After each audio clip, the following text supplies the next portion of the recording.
Vampire Hunter D, Volume 23, Aria the Berserker. Written by Hideyuki Kikuchi, illustrations by Yoshitaka Amano. Vampire Hunter D, Aria the Berserker. Beautiful Swordswoman, Chapter 1, First Part. Although the sun should have been high at that hour, a shadow seemed to hang over the world. No one recalled it now, but long ago in the Far East there had been a style of ink painting called sumi. One heavenly skill inspired its brushstrokes as it did now, the vermilion bowls of the twisted forest adorning a portion of the wilderness, and the mounds of rubble nearly hidden behind their wall, as well as the graves of marble and gold that towered at the end of a winding road that almost seemed paved with crystal. All seemed stained with black and gray chaos, sealed away in it and letting out an unvoicable scream. In the motionless world of this picture, the rain alone continued to fall, and even that would eventually surrender the impression of movement, and of sound as well. It was the time when grays gently gave way to blacks, and there was some question as to whether anyone could tell the hour at a time like this. It was at just such an hour that a challenger appeared, a shape spread like a black stain in the incessant rain, and accompanied by the ringing of iron-shod hooves on the crystal road. It became a rider with black raiment fluttering behind him as he galloped along astride a black cyborg horse. At that point, a sound entered the world. It wasn't a shriek of fear from the inky tones that a horse and rider who were like darkness coalesced, but rather a feverish sigh, spilled at the sight of the gorgeous, pale countenance, and that drifted amid black garb fluttering like the wings of a supernatural bird. Pounding through the sunken threads of rain, the horse and rider passed through a gate into a graveyard, where marble and gold joined in designs convoluted and grotesque. From the gate alone, it was evident the cemetery belonged to the nobility, and though its interior should have been guarded by an electronic brain produced by the same science that had built interplanetary spacecraft, the place had been left utterly devastated. Actually, it was the sort of tableau favored by second-rate artists in the capital who knew nothing of the frontier. Grave markers and statues of natural stone that had been exploded and burned by people from surrounding villages were almost unrecognizable, while lettering of inlaid gold and precious jewel ornamentation had been pried from grave markers of indestructible metal, which, despite all the violence and destructive force they'd seen, still presented a lustrous and unblemished exterior to the storm. If the nobles had so desired, they could have stopped even an army of humans numbering in the tens of thousands before it ever passed through the gates. So why they would allow trespassers to commit this destruction remained an eternal mystery. The clan's graves lay to either side of the path. The truer their bloodline, the farther from the gate they were, and off in the distance was a great mausoleum that resembled a castle. The closer you came to it, the larger the mausoleums and gravestones became. Before long, the rider reached the end of the path, where he dismounted without the slightest hesitation, wound the reins easily around the trunk of a nearby tree, and set off on foot toward a massive door. His boots were silent in each footfall, and droplets of water fell without pause from the edge of his wide-brimmed traveler's hat. The rider appeared to be in the habit of wearing it tilted slightly to the right. After staring at the name inscribed on the surface of the door, the rider spread the fingers of his left hand and put his palm against the door. "Here it comes," a hoarse voice informed him. The surprising thing was, the voice came from between the palm of his hand and the door that lay before him. "It's not the Viscount, though, it's a gravekeeper." The voice continued. "And a pretty tough one at that." The rider pulled his hand away. It was at that very moment that the door swung open with a groan, and the shadowy form that burst from it slashed a sword down at the rider's head. But it was deflected with a mellifluous sound, and when the shadow landed on a gravestone across the path, it took on human shape, every bit as tall as the rider. The young man was shrouded in a green cape. His left hand was held far out in front of him with fingers spread, while his right hand held a sword as far back as he could reach. There was no opening in his defenses, nor would his deadly pose fail to exploit one in his opponent. In response, the rider had his elegant longsword in one hand, extended at eye level with his foe. From the vicinity of his left hand there escaped an almost impressed remark. "Oh, now this is..." At the same moment, the young man in green took a deep breath, his shoulders alone moving.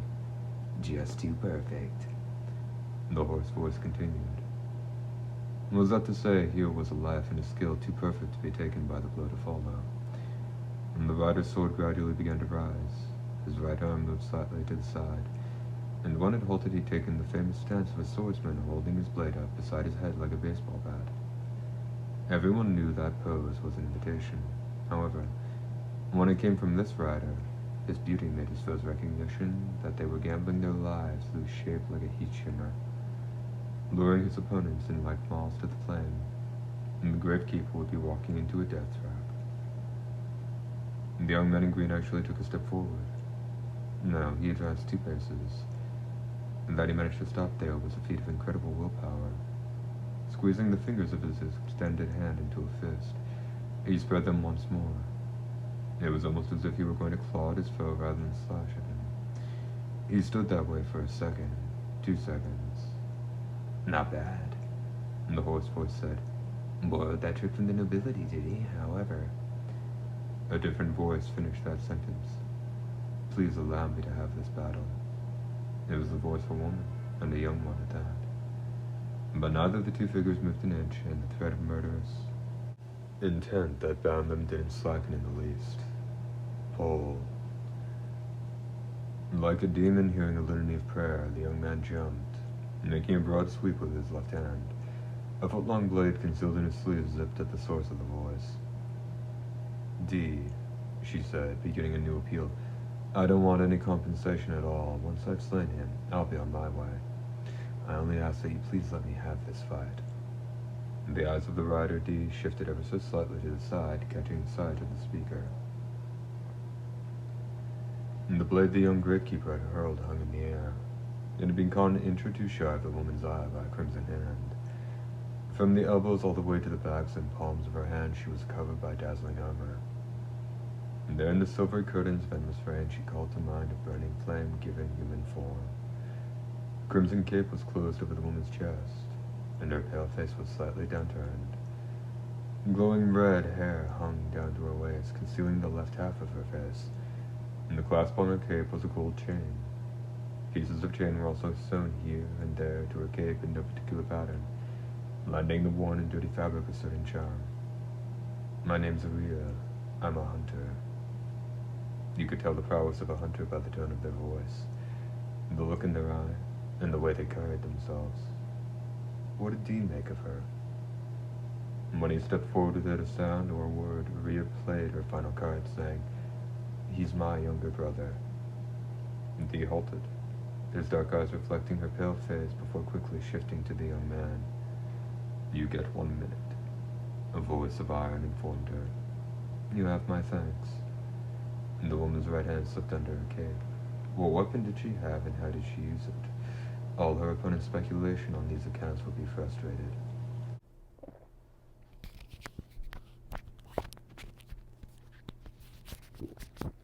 "Paul," the woman called out again. Blackness covered her face, and the young man had shifted his left hand, which he still held outstretched. The shadow of his palm and 5 fingers covered the woman's face, robbing her of her sight. The eyes of the woman, Aria, were locked in darkness. Not only that, but even the scenery around her darkened. Dee's black garb, the gravestones, the trees, and the reflected light were all lost, each and every one of them sinking into darkness. "He's good," said a hoarse voice that no one would ever mistake for Dee's, though it certainly seemed to come from his location. Ahead of the hunter, in a particularly dense patch of darkness, there burned the sort of animosity that would make anyone want to turn their face away. My, the hoarse voice said snidely. "There are 2 presences. Only one of them is all fired up, though. And that darkness is special, absorbing all signs of people, sounds, even movements of the air. He could be standing right in front of you and you'd never even know it till he stabbed you." Even as it said that, the hoarse voice moved in a new direction, shifting a bit to the left. "Nice," the hoarse voice said. At that moment, what had happened in the depths of that impenetrable darkness? "It's over." Before the hoarse voice could even say that, the surrounding darkness had started to retreat, as if it had just remembered it didn't belong there.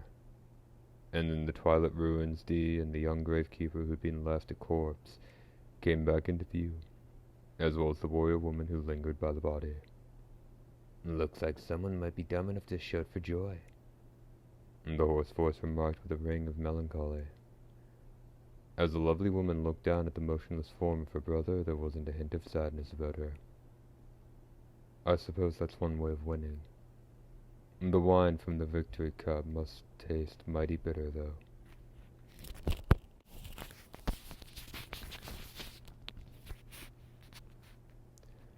"The beauty," Aria murmured something. Undoubtedly it was the words to a prayer. Once the corpse at her feet had turned to dust, Aria returned her blade to its sheath. The almost imperceptible wind carried the dust away. Before long, only the young gravekeeper's clothes remained there, and that was when Aria came over to Dee. No tears had left their tracks on her pale visage. "Thank you. With your cooperation, I was able to send my brother back to the Lord." Aria shifted her eyes from Dee's face to his left hip. She'd heard the hoarse voice pensively muttering, "To the Lord, eh?" "Do you believe in the Lord?" Dee asked. Aria nodded. "If I didn't, I couldn't go on living." Perhaps it wouldn't have mattered what she replied. The figure of beauty in black walked back the way he'd come without so much as a nod. "The hair," she called out to him. When nobles turned to dust, the only part they left behind was hair, and that was used to confirm their identity. The person who brought it in would be paid the reward regardless of who they might be.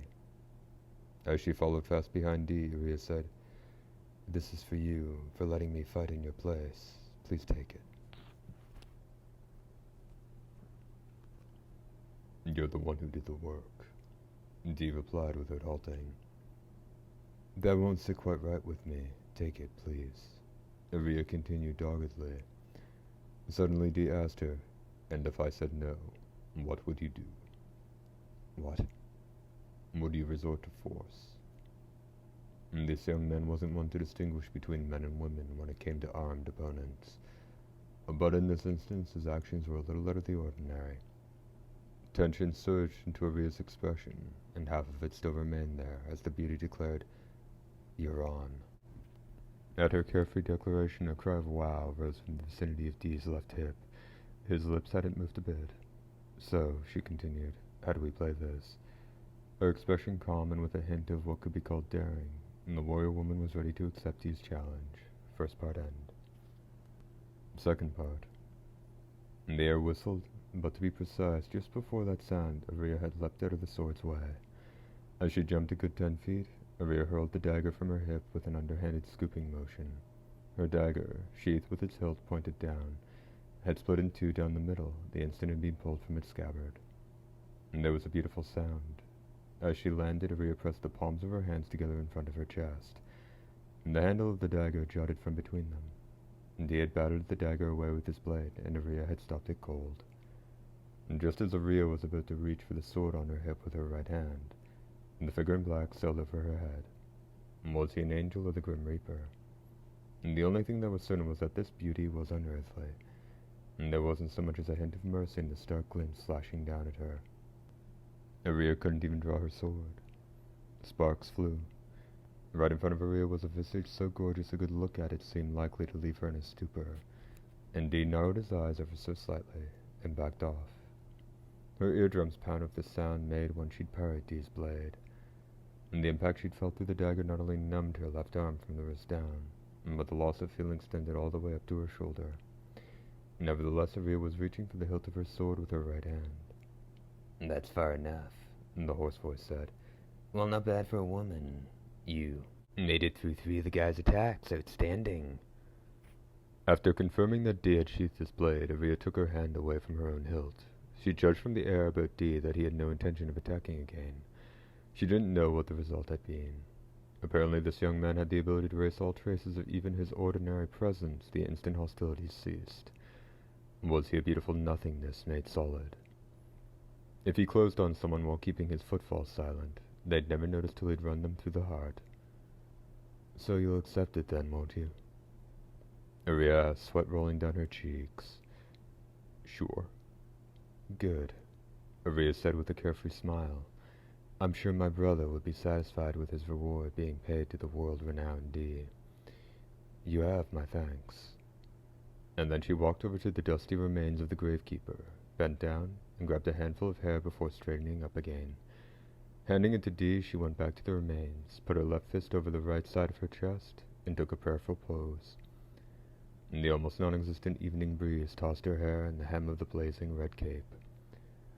Ordinarily, Dee focused solely on his own activities, regardless of who else might be there or what their situation might be. In this case, he had to deal the coup de grace to the noble who slumbered in that mausoleum.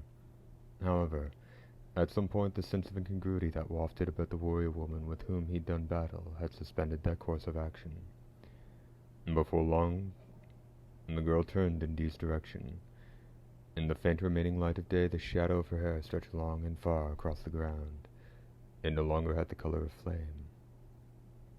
The man they call Dee doesn't need any help, I suppose, she said, her expression composed and no sign of tears anywhere. After watching the figure in crimson walk off a short distance to where her cyborg horse waited, Dee turned toward the grave. A faint groan had reached his ears.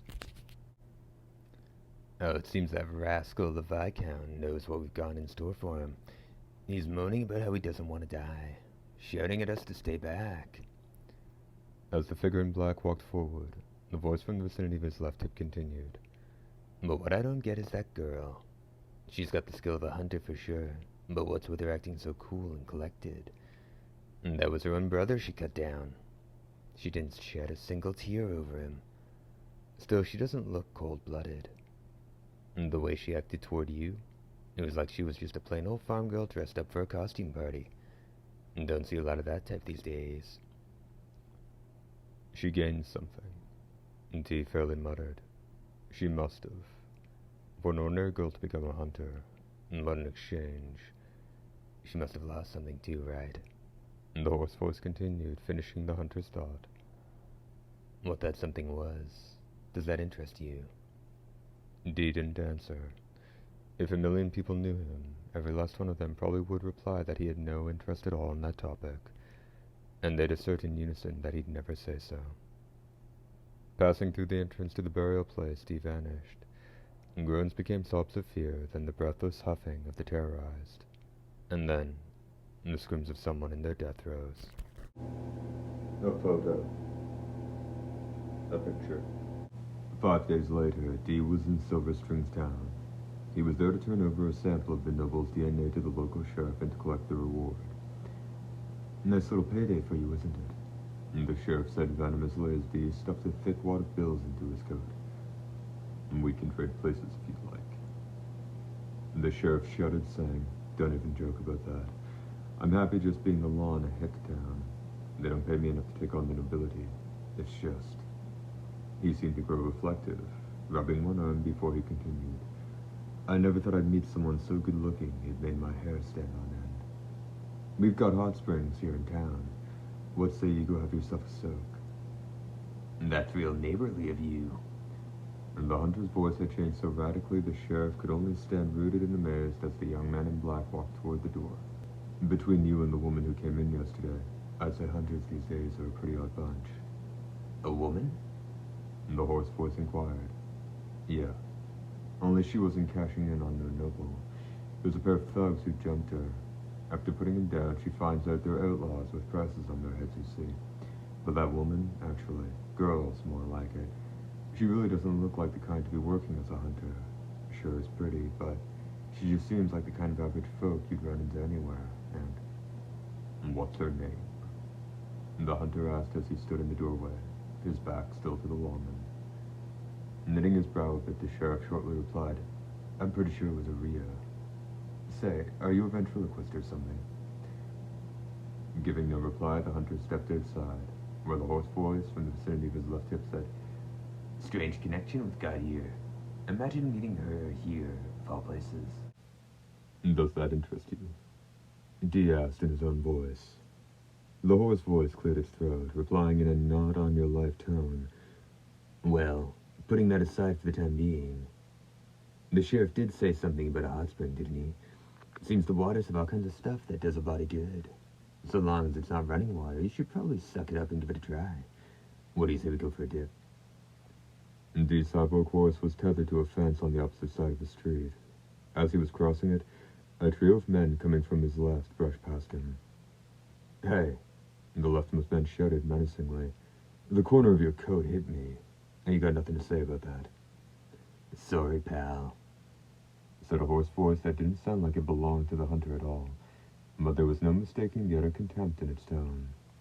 Are you screwing with us, you bastard?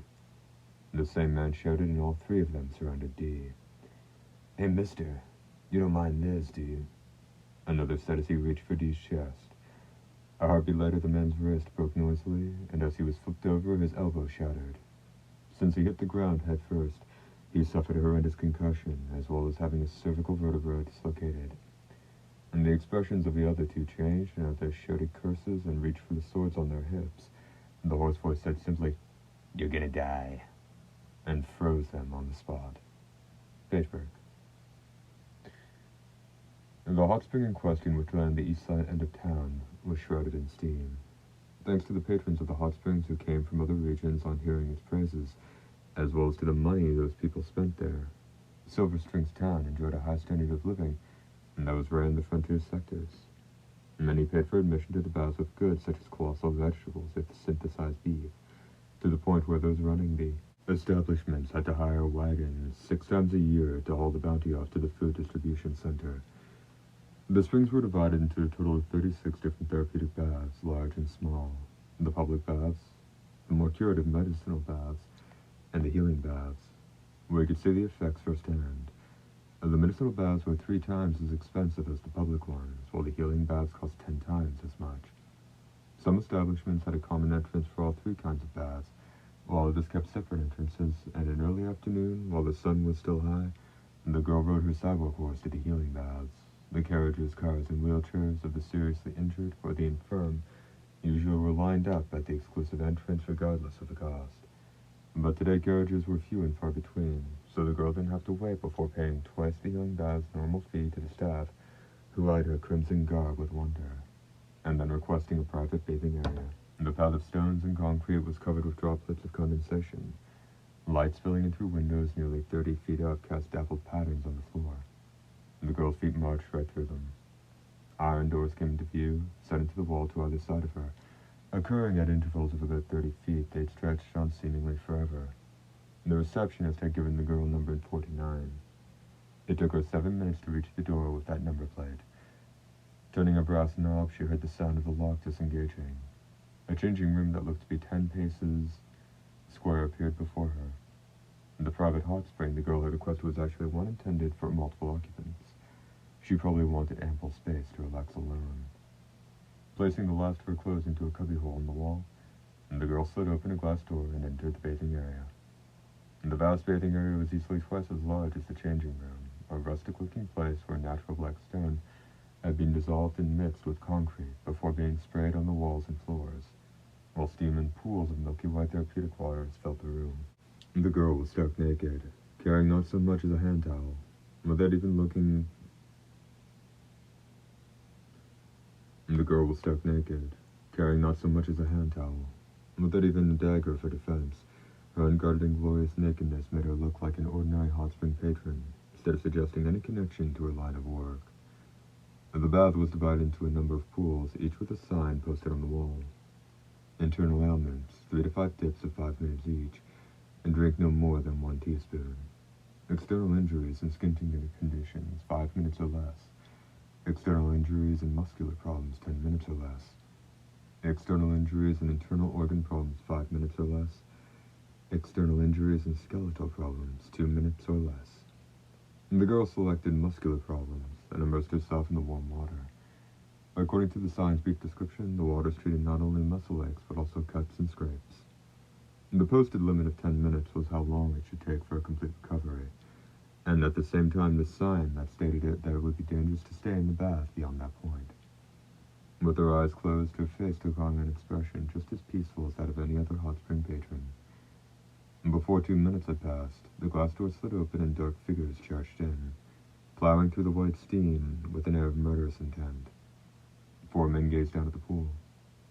The girl opened her eyes, took a look at their vicious scowls, and quickly closed them again. Her expression had become one of horrible boredom. "And what might I be able to do for you?" Her greeting was so reasonable, and in this case entirely unexpected, that the men fell silent for a moment and exchanged glances before their lips twisted into grins. A rough-looking giant of a man who had to be their leader said, "Sorry to barge in on you during your bath, though it's doing wonders for our eyes." Licking his lips, he continued, "And for our wallets, too. We'd love to drag you out of there and really stick it to you, but we are hired to take you down right where you are. You can soak there in your own blood." Second part end. Third part. All of the men had weapons. When the leader tossed his chin, the man to his right tightened his grip on a short spear. The others remained empty-handed, either out of complete confidence in the skill of the first man, or because their target, Aria, looked like nothing more than an ordinary girl scared out of her wits. In the bath, Aria pushed off with her hands and feet, retreating to the far end of the little pool. Perhaps that only stoked his bullying nature, because the face of the man with the spear was warped by naked lust as he gripped the weapon as if it were a harpoon. He intended to throw it and finish her off. But a stunned look spread across his face. Aria's head had unexpectedly arched back, and she'd submerged in the warm water. The milky white bath water didn't allow the killers so much as a blurring glimpse of her form. "Damn it!" The man groaned, and the spear left his hands. Although he'd made a diagonal thrust toward where he believed the girl's chest to be, his spear had touched nothing. "That slut." Drawing the machete from his hip, the spearman leapt into the bath. The water was only thigh deep. As he kicked his way through the water willy-nilly, to his rear, the leader called out to him, "Watch yourself." At that instant, the spear was thrust up from below the man, its head piercing him through the pit of his stomach and poking clear out through his back. His death rattle was like the cry of a wild animal. And though staggering, the man didn't fall, but rather grabbed hold of the spear and pulled it free. Throwing both it and the machete, he held down at his compatriot's feet before smiling broadly and collapsing to a mountain of steam. The bathwater that splashed up was stained red. "She ain't got a weapon," the leader shouted. "But don't go in there. We wait till she comes up. She'll be out of breath soon enough. You, oh!" And the man he'd addressed already had his bowstring taut, and he let his arrow fly at the water's surface. The other two had long swords drawn. They'd seen that what looked to be an ordinary girl was the exact opposite. 5 seconds, 10, 20. The time that slipped past felt both long and short to those gambling their lives. "Any second now." The leader groaned, and at that moment 2 things happened simultaneously. And there was the sound of the bathwater churning, which made the men stand ready, and the sound of the glass door sliding open. "Go!" And the leader bellowed, pushing the compatriots who flanked him toward the bath before he turned around. The approaching figure in black was so gorgeous, the very steam that clung to him seemed to glow. "You ain't Naslo. Who are you?" And both the voice that shouted those words and the sword the man held ready trembled at the unearthly air of the approaching figure. The leader didn't seem to notice when terrific screams echoed from the direction of the bath. "We want to hear about Viscount Kraken, so leave one alive." All the leader heard were those frank but disturbing words. No matter whom it was he now faced, the fact that this person knew the Viscount's name meant that he definitely needed to meet his end. Bracing his broadsword by his hip, the leader shouted, "Kill him!" and charged toward the figure, wildly waving his steel all the while. And there were 3 of them, and they were certain their blades fell on the figure first, yet to their great frustration they slashed only empty space. A flash of light shot out between them, and 2 had sailed through the air. The vivid vermilion stains didn't spread through the steam and across the floor until after the pair of heads had sunk into the waters of a distant bath. Still gripping his sword, the leader was rooted between the 2 corpses, while the sword tip in front of his chest had been thrust at him with unlordly speed. It was the beauty before him that robbed him of his soul, the beauty of a youthful face, with the traveler's hat down low over the eyes. D. And though the young man heard that cry from the bath, he didn't turn in its direction. Rather, it was the leader who reacted. D. He muttered like a demented soul, sinking as his legs turned to jelly. He knew the name, Dee. The knowledge was gleaned from rumors ghastly enough to take the legs right out from under the man. "You saved me," the girl said. "But what are you doing here?" "I just finished mopping up 3 hoods, and when they were begging for their lives, an interesting name came up," the hoarse voice said from the vicinity of Dee's left hip. "Anyway, the idle chit-chat will keep till later. You sure are stacked, aren't you?" "What?" she cried, and there was a sound of something slapped over flesh and an intense feeling of misgivings.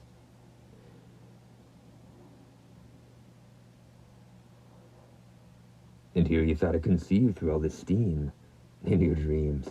But I don't suppose you feel much like soaked in bloody bathwater. Hurry up and get some clothes on. Don't worry, I'll keep my eyes shut. And this guy doesn't have a shred of interest in naked ladies." "You sure you won't look?" "Of course. You have my word as a gentleman."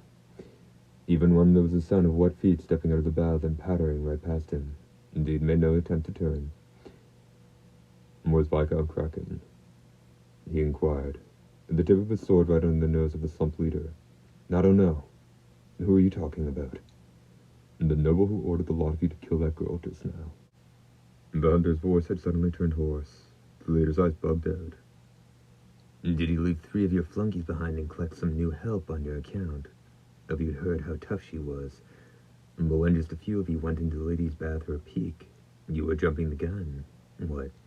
Did they think she was a woman? It'd be easy? No matter. When you're out looking for help, you might want to choose people who watch what they say. Of course, they aren't saying anything anymore." And the leader's face went white as a sheet.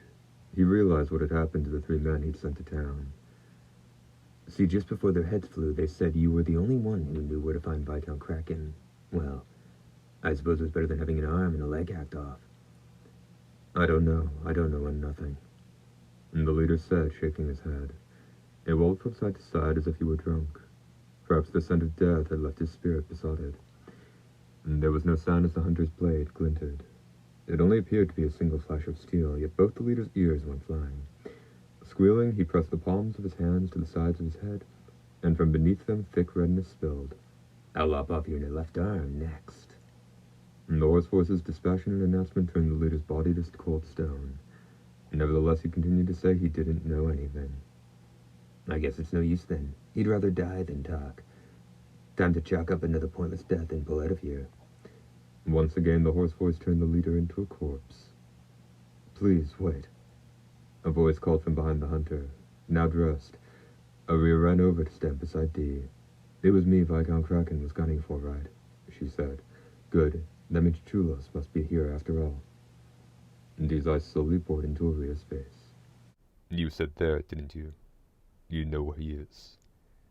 "Kraken's castle and grave both moved 2,000 years ago. Now he has a wandering fortress that prowls the water's edge out on the frontier."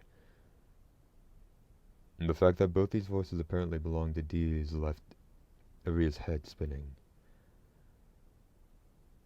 "I heard something in the town of Sindunan from a traveling merchant.